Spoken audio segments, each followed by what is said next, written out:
Assalamualaikum warahmatullahi wabarakatuh. Iya, anak-anak, kita lanjutkan lagi materinya. Ya, kita masuk ke dalam su'ul khatimah. Pengertian su'ul khatimah. Su itu atau su'ul artinya jelek, khatimah artinya penutup. Nah, yang dimaksud dengan su'ul khatimah adalah penutup kehidupan dunia yang buruk. Ya, dia meninggalkan dunia ini dalam keadaan berdosa kepada Allah, dilumuri dengan darah kemaksiatan. Oke, mudah-mudahan Allah menjauhkan kita dari su'ul khatimah ya. Allah mendeskripsikan tentang orang-orang yang beriman mempunyai dua sikap. Pertama, sikap takut yang besar kepada Allah. Ya. Kedua, sikap tekad atau kemauan yang kuat untuk berbuat sebaik mungkin. Sebagaimana firman Allah. Jadi di sini orang yang betul-betul takut kepada Allah, kepada kebesaran Allah, sehingga dia tidak ingin dia tidak terbesit dalam hatinya untuk melakukan kesalahan-kesalahan atau larangan-larangan yang telah Allah larang. Gitu. Sama sekali dia nggak mau ya, menjaga betul. Artinya kalau seperti itu berarti zuhud ya, ujung-ujungnya adalah zuhud. Lalu dalam kehidupan yang kedua, dalam kehidupannya dia selalu ingin berbuat baik kerjaannya itu. Tidak beda jauh dengan orang-orang anak-anak mandua. Anak-anak mandua itu ya Allah luar biasa, masya Allah itu berbuat baik terus gitu. Saya lihat di status-status anak mandua itu luar biasa gitu. Nah, dia apalagi kebanyakan anak-anak mandua itu kebanyakan orang penghafal Quran ya. Menghafal Quran itu ya Allah ya luar biasa itu. Cuman bagi siapa dulu dipakai apa enggak gitu, ya. Allah berfirman bismillahirrahmanirrahim innal ladzina hum min khasyati rabbihim mushfiqun wal ladzina hum bi ayati rabbihim yu'minun wal ladzina hum bi rabbihim la yusyrikun wal ladzina yu'tuna ma atu wa qulubuhum wajilatun annahum ila rabbihim raji'un ulaika yusari'una fil khairati wa hum laha sabiqun. Artinya sesungguhnya orang-orang yang berhati-hati karena takut akan azab Tuhan mereka, dan orang-orang yang beriman dengan ayat-ayat Tuhan mereka, dan orang-orang yang tidak mempersekutukan dengan Tuhan mereka sesuatu apapun, dan orang-orang yang memberikan apa yang telah mereka berikan dengan hati yang takut karena mereka tahu bahwa sesungguhnya mereka akan kembali kepada Tuhan mereka. Mereka itu bersegera untuk mendapat kebaikan-kebaikan, dan merekalah orang-orang yang memperolehnya. Oke, mudah-mudahan kita ada di dalam posisi seperti ini ya. Apa yang dikatakan oleh Allah, mudah-mudahan kita berada di dalam orang-orang yang berhati-hati dalam melakukan hal apapun. Nah, begitu. Terus tanda-tanda su'ul khatimah. Tanda-tandanya adalah pertama, sulit dibimbing untuk mengucapkan zikir la ilaha kalimat wahidah, yaitu la ilaha illallah ketika menghadapi sakaratul maut. Mungkin pertanyaannya bagaimana kalau misalkan dia itu orang soleh lalu dia itu kena stroke gitu kan. Setelah kena stroke dia nggak bisa ngomong, nggak bisa sakaratul maut, nggak bisa mengucapkan lafaz la ilaha illallah, tetapi dia orangnya soleh, orangnya baik gitu kan, selalu taat kepada Allah. Itu beda urusan lagi, itu mah karena penyakit kan gitu ya.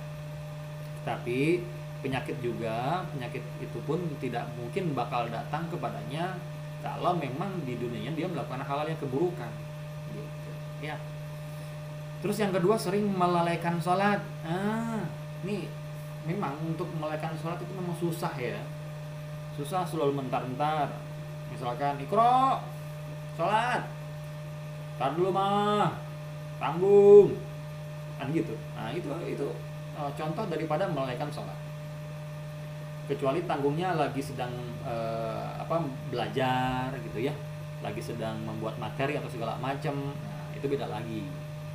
Artinya dia udah tahu datangnya azan, dia nggak ada kegiatan sama sekali gitu ya, yang pada akhirnya dia santai-santai, dientar-entar, ya udah dia masuk ke dalam lalai ya.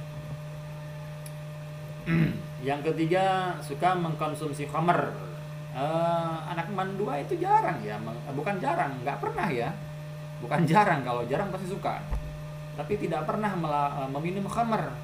Nggak ada yang sampai mabuk-mabukan nih, nggak ada, untung-untungnya mandua nih.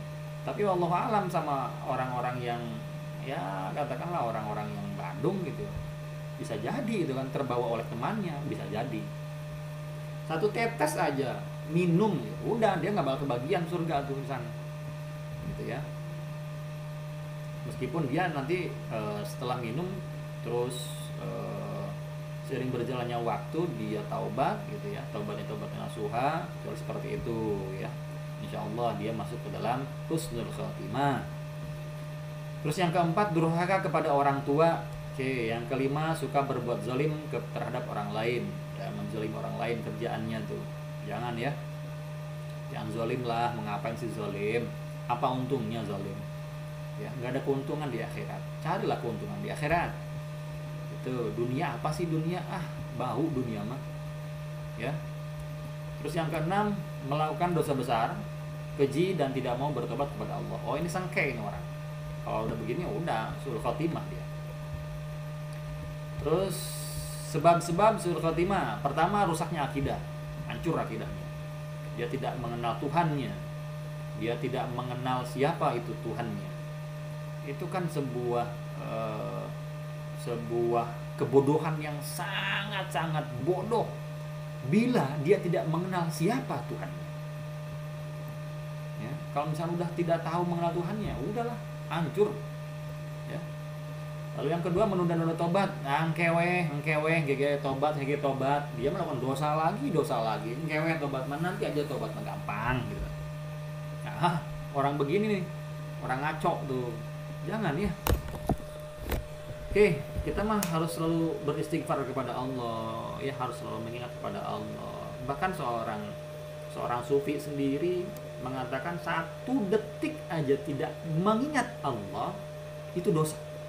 Itu sufi, bagi sufi. Cuman bagi kita wallahu alam, kita berapa persen tuh dalam apa namanya, dalam sholat tuh, dari mulai subuh ke zuhur gitu ya.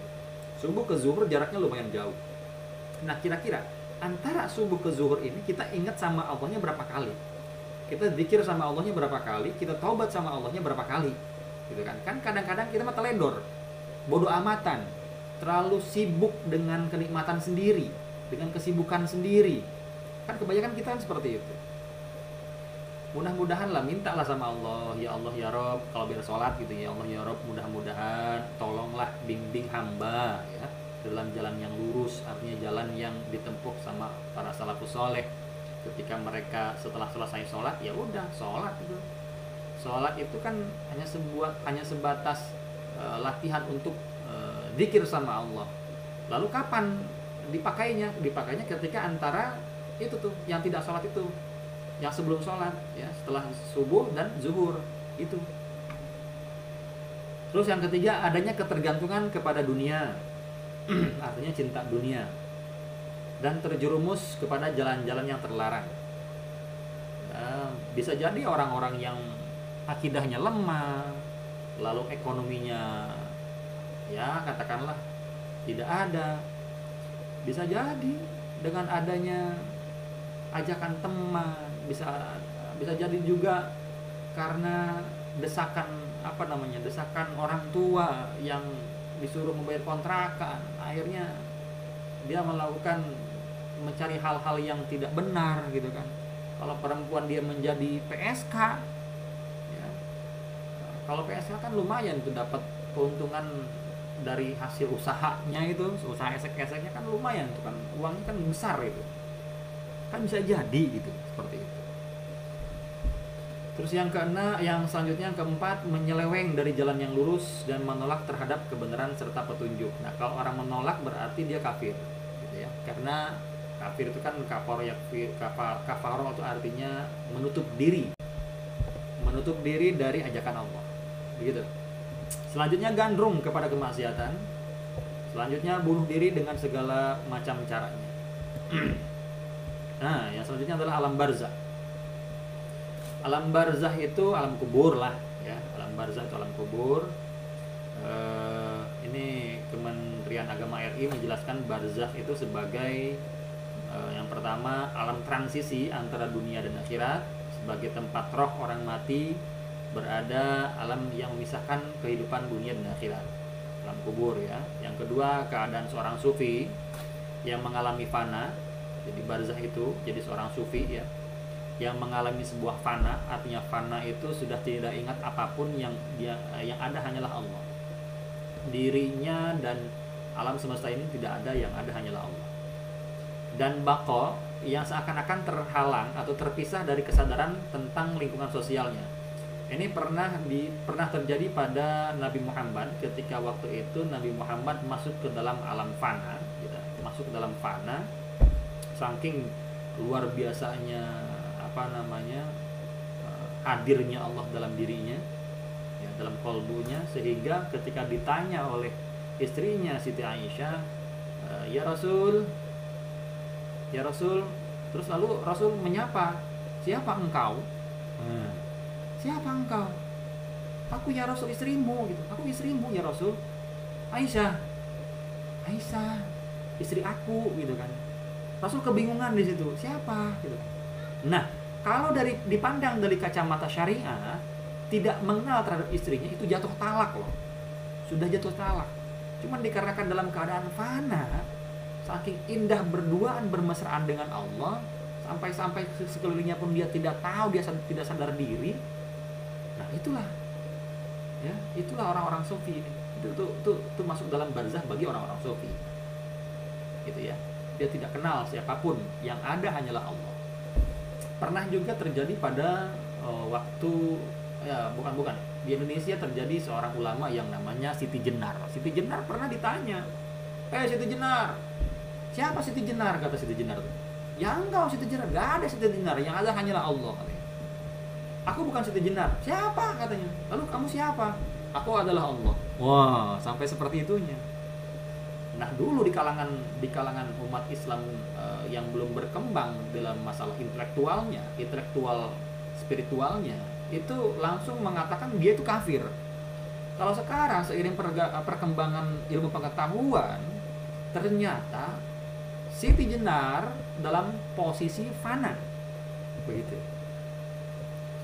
Itu bagi orang-orang para wali ya, bagi para wali. Kalau misalnya kita mah ya apalah, diada-ada kita mah.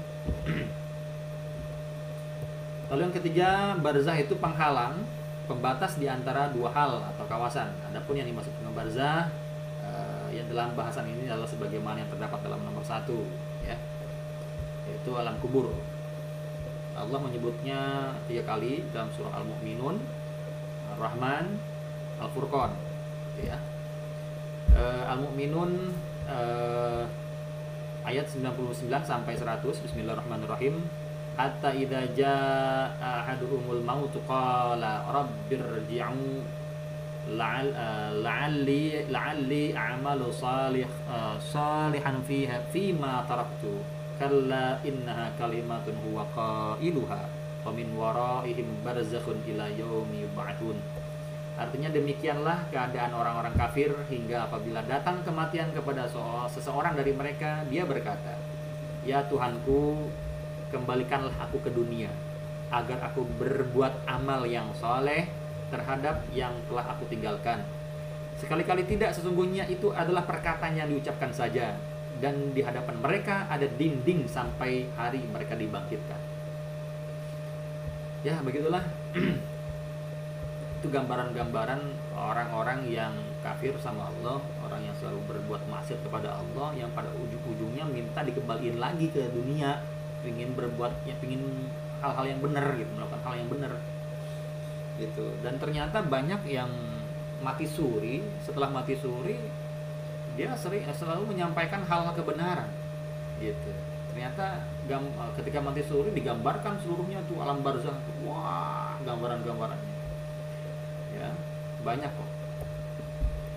Oke, gitu. Lalu keadaan mayit dan ruh di alam barzah. Nah, keadaannya kita langsung aja ke hadisnya. Enggak deh. Keadaan mayit dan ruh di alam barzah. Setelah mayit dikubur, maka kubur akan menghimpit dan menjepit dirinya. Tidak seorang pun dapat selamat dari himpitannya. Beberapa hadis menerangkan bahwa kubur menghimpit Sa'ad bin Mu'az. Nah, padahal kematiannya membuat arsy bergetar. Ya. Padahal Sa'ad bin Mu'az itu orang-orang soleh itu. Padahal orang-orang ya katakanlah orang-orang yang betul-betul dekat sama Allah gitu. Tetapi dia terhimpit, ya, dihimpit juga tuh. Ya, padahal kematiannya membuat arsy bergetar, pintu-pintu langit terbuka, ya, serta malaikat sebanyak 70.000 menyaksikannya. Ini luar biasa. Imam Nasai meriwayatkan dari Ibnu Umar bahwa Rasulullah pernah bersabda, hadzal ladzi taharraka lahul 'arsyu wa futihat lahu abwabus samai wa syahidahu 70,000 minal malaikati laqad dhammatan thumma furrij anhu. Artinya inilah yang membuat arsy bergerak. Ini nih, beliau nih yang meninggal gitu. Pintu-pintu langit dibuka dan disaksikan oleh 70.000 malaikat. Sungguh ia dihimpit dan dijepit oleh kubur. Akan tetapi kemudian dibebaskan. Tetap siapapun itu tetap dihimpit dulu. Dihimpit dulu ya. Ngeri alam barzah itu, Gusti Agung. Kita kadang suka ketika melihat kuburan cuek aja tuh, nggak ingat sama sekali. Saking gelap gulitanya hati kita tuh, ngelayednya hati kita tuh. Islam tetap Islam. Cuman begitu kita kan datang kuburan, nggak ada sebuah getaran sama sekali. Gitulah. Lalu di samping itu kondisi alam kubur adalah gelap gulita. Rasulullah bersabda sehubungan dengan kematian seorang sahabat yang biasa menyapu di Masjid Nabawi sebagai berikut. An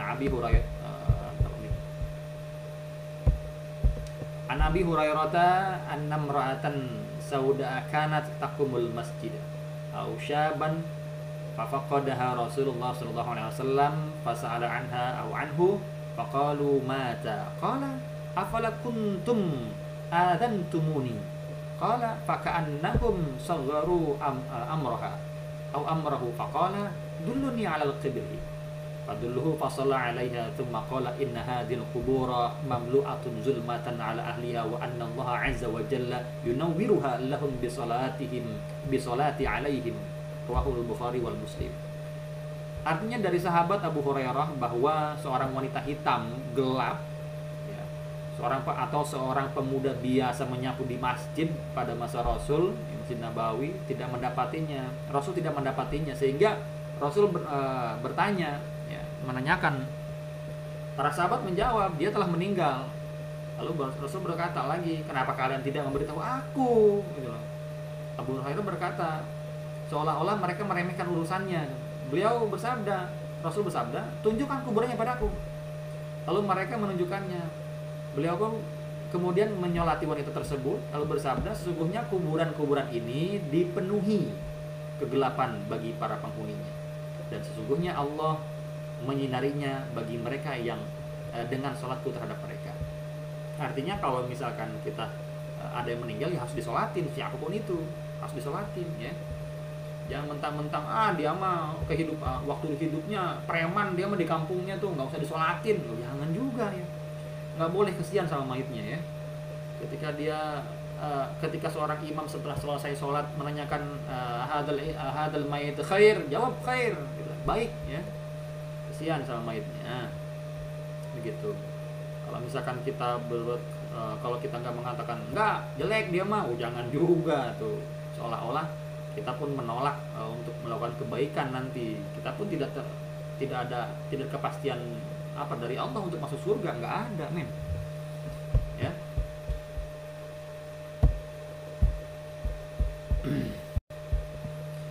Hani radhiyallahu an, bekas budak Utsman bin Affan berkata, kebiasaan Utsman, ini sebuah cerita lagi. kebiasaan Utsman bin Affan jika berhenti di sebuah kuburan beliau menangis sampai membasahi jenggotnya. Lalu beliau ditanya, disebutkan tentang surga dan neraka tetapi engkau tidak menangis. Namun engkau menangis dengan sebab ini melihat kuburan. Mengapa demikian wahai Sayyidina? Beliau sesungguhnya Rasulullah SAW bersabda yang artinya kubur adalah persinggahan pertama dari persinggahan-persinggahan akhirat nanti. Bila seorang selamat dari kuburannya, maka setelahnya dia lebih mudah darinya. Lalu bila seseorang tidak selamat dari kuburannya, maka setelahnya lebih berat darinya. Rasul juga bersabda, aku tidak melihat suatu pemandangan pun yang lebih menakutkan daripada kubur. Sekelas Rasul masih takut, gimana kita gitu loh. Cuek-cuek aja, kok nggak ada rasa sama sekali, kemana rasanya? Kan gitu ya. Kita terlalu sibuk dengan dunia, kita tuh sibuk dengan dunia, kita terlalu asik kita dengan dunia. Aduh.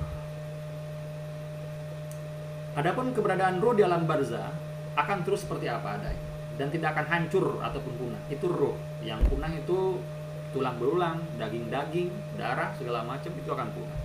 Jasad dia. Ruh manusia tetap eksis dan tidak akan hancur karena ruh manusia diciptakan dari ruhnya Allah, ditiupkan dari ruhnya Allah. Oleh sebab itu, ruh dalam ajaran Islam ditegaskan tidak akan hancur dan akan terus ada. Ya, sebagaimana dijelaskan dalam Al-Qur'an surah Sajadah, Al-Hijr, As-Sad, As-Sad, Al-Anbiya, ya, At-Tahrim. Nah, di ayat itu tuh dijelaskan bahwa setelah Allah menyempurnakan kejadian bentuk jasmani manusia kemudian ditiupkan ke dalam ruh, itulah sebabnya ketika kematian tiba dan kemudian jasad manusia dikebumikan dan hancur, tapi ruh tetap ada dan tidak akan punah. Begitu ruh, ya. Nah, ini untuk fitnah ujian kubur. Nah, fitnah ujian kubur itu pertanyaan daripada para malaikat gitu ya. Man robuka, man imamuka, man nabiyuka, segala macam lah, kalian sudah tahu lah ya. Kalau bisa menjawab berarti berseri-seri wajahnya ya, dipakaikan dipakaikan pakaian langsung dari surga ya. Kain kafannya diganti, kain kafannya pakai pakaian langsung dari surga. Luar biasa, masya Allah, enak ya. Nah, kebalikannya bagi orang-orang kafir itu mukanya hancur ya. Nah, mukanya itu buruk sama sekali, luar biasa.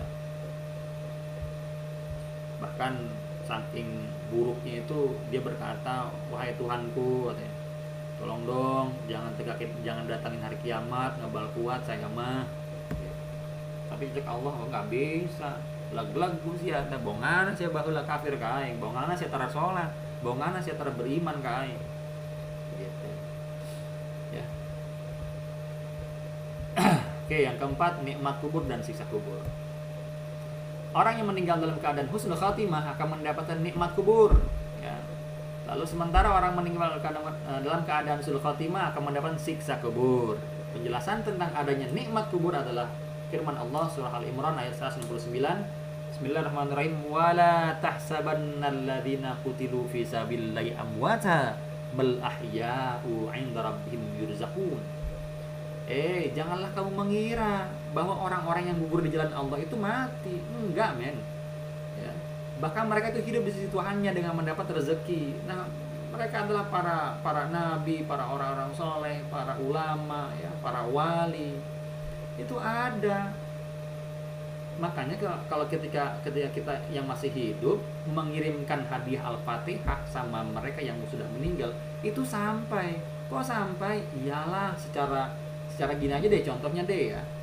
Kita mengirim pesan lewat WA gitu. Kita mengirim pesan lewat WA ke teman kita.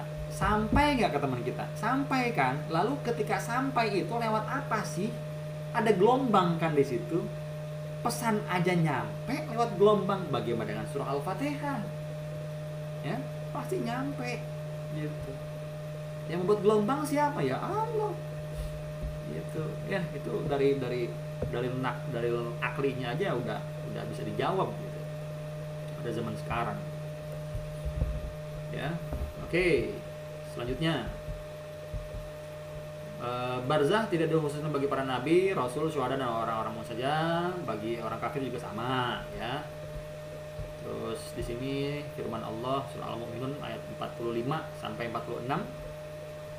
Bismillahirrahmanirrahim. Fawaqahullahu sayyidati ma makarahu wa khalaqa bi ali fir'auna su'ul adabi annaru yu'raduna 'alaiha aduwwu wa 'ashiyya wa yawma taqumu as-sa'atu adkhilu ala fir'auna asyadal 'adab. Maka Allah memeliharanya dari kejahatan tipu daya mereka, dan Fir'aun beserta kaumnya dikepung oleh azab yang amat buruk. Ya, kepada mereka ditampakkan neraka pada pagi dan petang, dan pada hari terjadinya kiamat. Dikatakan kepada malaikat, masukkanlah Fir'aun dan kaumnya ke dalam azab yang sangat keras. Ini Fir'aun. Fir'aun itu mengaku Tuhan, mengaku dirinya Tuhan. Oke? Itu hanya Fir'aun. Nah, sejarahnya sama dengan yang sekarang. Kalau misalkan kita seolah-olah kita itu pang bisana, pang hebatna gitu, pang kerenna gitu, pang pinterna, nggak usah lihat materi apaan sih gitu kan. Gua nih bisa, gua juga bisa. Nah, kalau misalnya orang yang sudah gede artinya sombong, ya udah, berarti dia sudah menggunakan pakaiannya Allah. Kalau sudah menggunakan pakaiannya Allah, apa bedanya dengan Fir'aun? Berarti kalau gitu, sama posisinya dengan Fir'aun, cuman beda orang. Begitu. Ya. Hati-hati nih sama orang-orang sombong, ya. Jangan dipakai lah baju kebesaran Allah.